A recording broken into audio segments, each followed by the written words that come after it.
Hello, everybody, and welcome to my first ever episode of Sunrise Life, where I'm going to share with you some intimate secrets of my life, and I will be bringing guests on this show. First, I would like to just introduce who I am and why I'm doing this show. I am Kristy Jessica. That is my real first name and my real middle name. I don't go by my last name on the interwebs for personal reasons. I have been a traveling freelance model for many, many years. I started modeling as a hobby when I was 18, eventually started getting some paying work after about 6 years of kind of playing around while working as a waitress. And I decided to make the leap to become a full-time freelancer at the age of 24. And I'm 35 now. I'm still a full-time freelancer. I still model frequently, and I run my own Patreon page and OnlyFans page. Yes, I said OnlyFans. Yes, this podcast is a sex worker-friendly podcast, so if you are not into it, then you can just go ahead and tune out. But if you want to adopt the idea that people in the sex industry have thoughts, feelings, and adventures that might be entertaining, then this podcast is totally for you.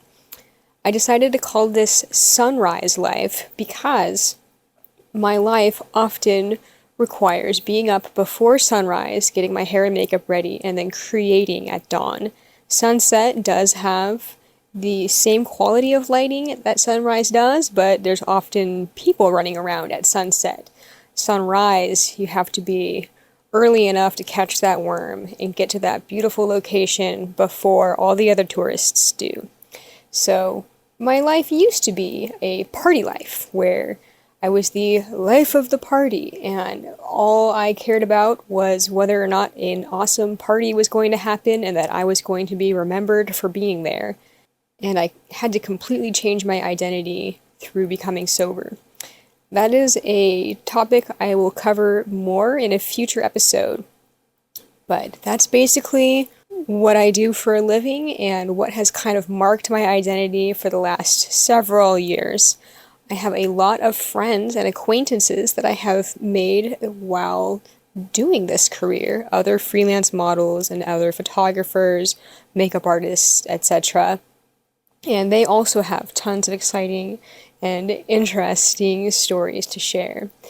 The reason I'm doing this podcast is mainly to connect with community, to share experiences, to share them with an audience that might not have known about certain types of things that happen within the industry, because they can be quite fascinating and quite entertaining. So I'm going to bring a few elements that are going to be consistent throughout the show. Whether I have a guest or whether it's just me, we're always going to do this. So I'll start out with one of my most looked forward to events of each episode, the photoshoot fail of the week. I call it of the week because this is going to be a weekly podcast where during the photo shoot fail story, I'm going to talk about some crazy thing that happened at a photo shoot, whether it was me screwing up and it being totally ridiculous, or the photographer screwing up, or just being weird, or the situation itself being totally crazy. So the first photo shoot that I ever had was pretty messed up. If you haven't heard the story already,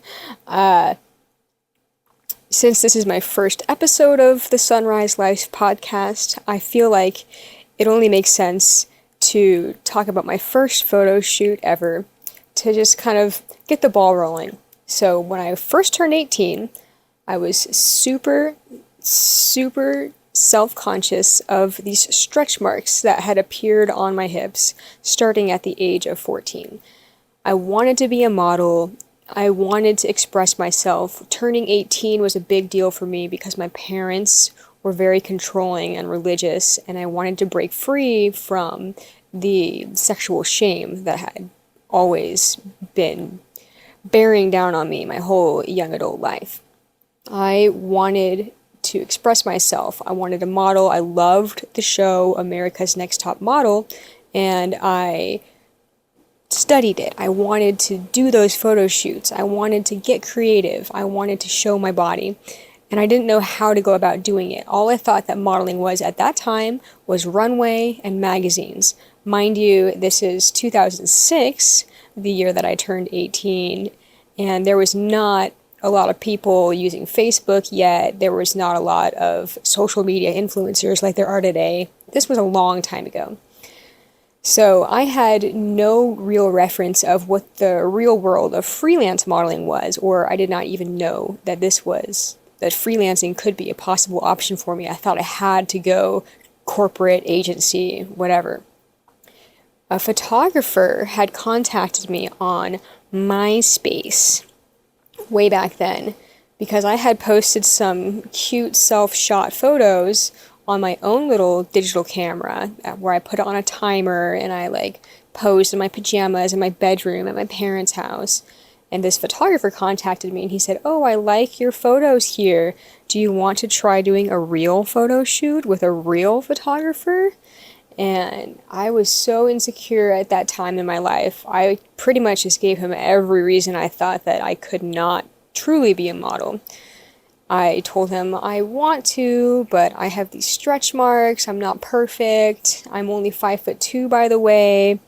And he told me to send some photos, and I did. And he said, "Well, let's see what we can do about that when you get here."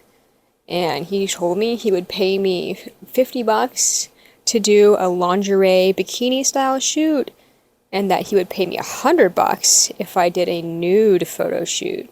It was my first shoot ever. I wasn't sure if I wanted to do nude or not yet, so I just said, "I'll sign up for the bikini lingerie, thank you." And I grabbed some outfits and went over to his place for a photo shoot. And when I got there, he had this kind of a cocky aura about him, which, looking back now, it's super recognizable, but at the time I was not exposed to manipulators. I was not exposed to predatory behavior of photographers. This guy kept on telling me to go brush my hair. He was like, brush your hair. Oh, by the way, the lighting that I have, the way that it flashes and hits you, illuminates you in a certain kind of a way that makes you look hot. This camera, he was showing me the settings on his camera and showing me the histogram, which is basically like telling you how the light is interacting on the frame. He's telling me what the histogram is and how he's looking at it to make sure that he knows that he's making me look hot. And I'm thinking to myself, but I am hot. That's why I'm here, right? Why is he telling me that he needs to try all these things to make me look hot? And now I can look back on that and know that he was just trying to cut me down to make me feel insecure, because he was setting me up for what he was about to try. So I was super insecure posing for him. He's giving me all these posing instructions and telling me what to do. And he's instructing me while I'm posing in my bra and panties. And he says, "Now slowly start turning around in a circle while you remove your bra." And I kind of looked at him funny and I was like, "But I'm not going to remove my bra, right? Because we're just doing the lingerie and bikini look that I signed up for, right?" And this is where this guy started to turn on me. This photographer says, "Look here, Missy. These photos have to be competitive with everything on the internet. And there's a lot on the internet right now. If you're not going to pose nude, we're wasting our time here." And I was definitely triggered. At that time, I didn't know what triggered meant, but looking back, I can totally see how triggered I was to obey the man, because that's what I was trained to do my whole life. So I was belittled into posing nude. And then he changed his tone again, saying, "Wow, you're such a natural. You look so much better with your clothes off." Whereas before, he was telling me that he was doing all these extra things to make me look hot and telling me to brush my hair over and over again. Go back and brush your hair. Oh, you need to brush your hair again. Kind of like taking down my confidence levels.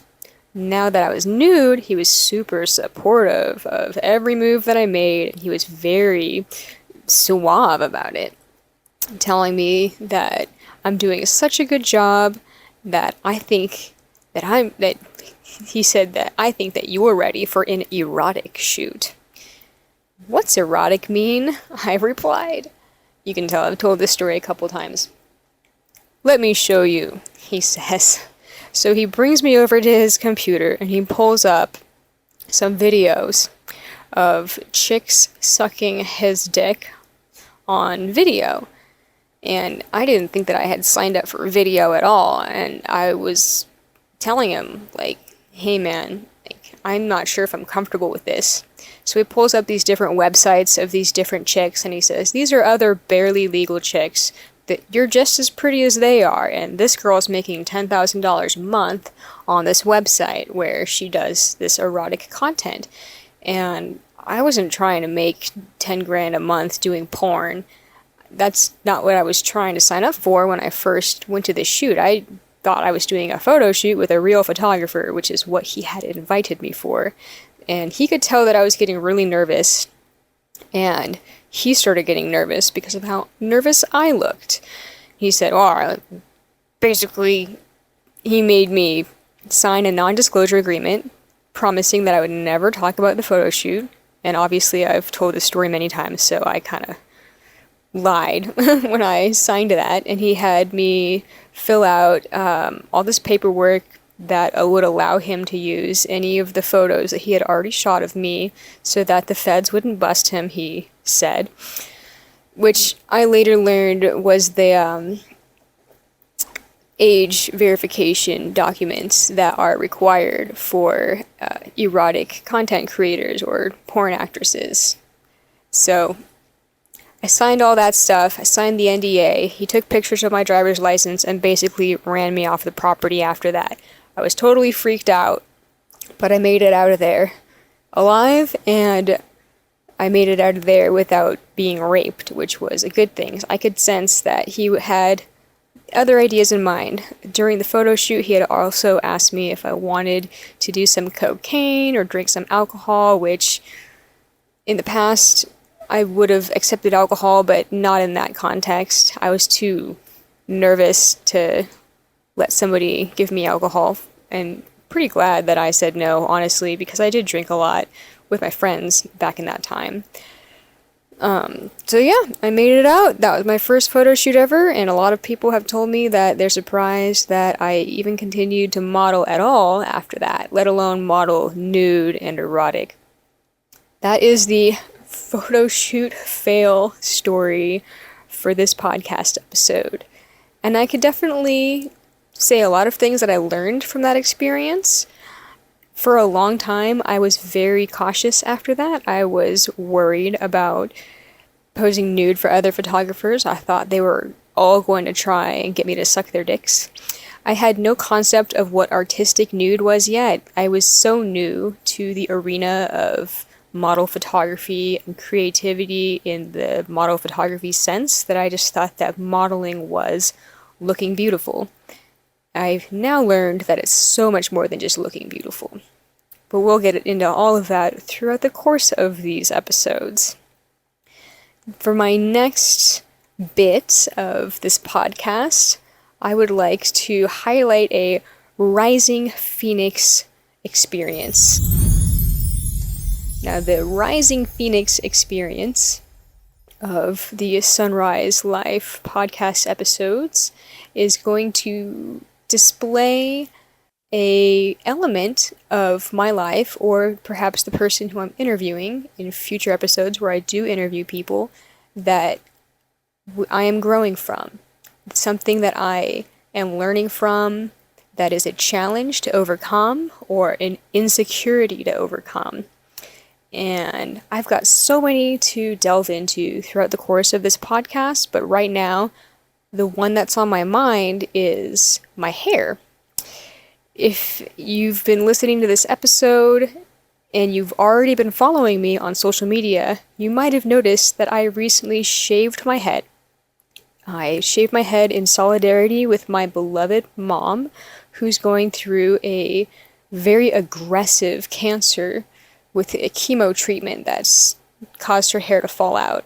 I love my mom so, so much, and her long silvery hair was so beautiful that I promised her from the get-go, like, if you have to shave your head, I'm gonna do it with you. And gosh dang it, I did. And my sister and my stepbrother did it too with me. There's a great video on YouTube of it if you're curious. But anyway, I've always had long brown hair. My natural hair has always been kind of thin and breaks off at the ends. I'm not sure if that's a health issue for me or if it's just because my hair holds the energy from my entire life. I have heard that hair holds your energy and your history, and it has certain DNA that's linked to your past. Perhaps that's why it was so thin and breaking off. Some people might not know that for most of the photo shoots that I've done ever since 2015, I have been wearing hair extensions. I use a hair halo because they don't damage your real hair. It kind of just is a hairband that you brush your real hair over that has hair hanging off of it. So it makes my hair super long and mermaidy, and it goes down to my butt, and they're great and versatile, and I was obsessed with them. I loved my hair halos. But my hair had been an insecurity already. I was already insecure about my thin, wafy, frail, breaking off hair. I could not do a photo shoot with my real hair without seeing the gaps in between the hairs that were hanging down. It just did not look like full, happy, healthy hair. It looked like wafy, strung out hair, and I was insecure about that. Partly in shaving it off, I'm hoping that when it does grow back to length again, that it will be strong and healthy, but I'm not going to be upset if it's not. I'm having a little bit of a micro identity crisis about it because I've always had, even before modeling, I've just always had long brown hair, and I've considered myself a long-haired, brunette, petite babe. Now, I've just purchased all of these amazing lace front wigs of different colors, different lengths, some with bangs, some without bangs. I've got the wig caps, the wig bands, the wig glue, and all this stuff to make them look good. And I'm wondering to myself, do I want to wear wigs because I'm ashamed of my shaved head? No, I actually do think that the shaved look is pretty cool. But I'm not going to be a petite, long-haired brunette for a long time. I'm going to be a buzz-cutted babe. The unique opportunities that are presented to me for the creativity that I have started to delve into with my new look is exciting. However, there is still a past of me that I feel these certain feelings for. I have all of these portfolio images and even tons and tons and tons of images that I haven't shared yet, tons of videos that I haven't shared yet that I already created with my long hair. And I'm feeling like, oh, if I post this content that I haven't even yet posted yet, are people going to think that I'm just posting my long-haired content because they think that I don't want to post content of me with my buzz cut? That's not true. I just haven't even had the time to make content in the last week and a half that I've had a shaved head. I've been moving my RV. But I do have a preoccupation with what other people think about what I'm doing in my day-to-day life. And this is a rising phoenix opportunity for me to really grab the reins on what it means to be an erotic creator with a complete look change. Not that the hair was my entire look, but hair is a major marking feature of how a person looks. When somebody asks me, hey, can you describe what that person looked like? The color and length of their hair is definitely one of the very first things that I think of. So for me, having cut that all off, it is freeing, but it's also a little bit confusing. I'm like, oh, who am I? Am I going to be the straight-haired long blonde today? Long blonde today? Or am I going to be the short black bob cut today? Or am I going to just rock the buzz cut? So it is something that I am working on, and my plan to overcome it will be happening through the course of photo shoots. Interestingly, a lot of my insecurities in life have been tackled through modeling. I mentioned earlier I was insecure about my stretch marks, I was insecure about my height. Modeling helped me overcome those insecurities, which I suppose is part of the reason why my identity as a model, rather than as a sister, as an RVer, as a traveler, as a girlfriend, the model part of my identity has taken up much of my personality. I feel that I identify very much with what I do for a living, partly because I may be a workaholic, even though I hate this term. I hate referring to modeling as working, though that is what it is. I used to be an alcoholic, and now I'm a workaholic. So this hair experience is something that I'll touch base on in future episodes, and I'll definitely be posting more and more images on social media as I create them. I'll be rocking the buzz cut, and I'll be rocking all these other interesting wig styles. New looks, new opportunities, new creativity. I'm looking forward to it. This creativity in my creative life is the way that I will be tackling my insecure moments. So this is the completion of my first ever episode of Sunrise Life. I know that it's a bit of a shorter episode. I'm not gonna lie, I am a little bit nervous because it's my first time recording an episode here, but please shoot me a message with any questions, or if you want me to cover any particular topics. I am super open to that. Thank you so much for listening. I do have a little webpage for every episode that's going to come out, so if you check the show notes, be sure to look at images and read some text if you're curious to dive deeper into these topics. Alright, signing out now. Thank you so much.